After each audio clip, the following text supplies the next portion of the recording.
registered as business establishment na ang asset po niya ay more than 15 million up to 100 million.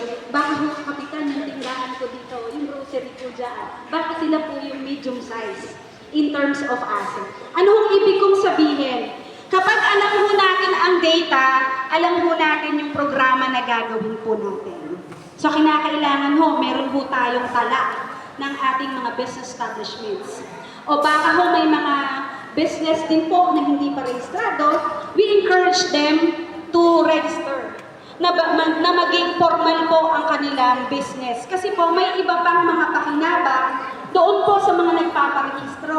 Saan po nagpaparehistro? Kapag ka po single proprietor, DTI, kapag ka po partnership at korporasyon sa Securities and Exchange Commission, pag naman po kooperatiba sa Cooperative Development Authority. So yan po ang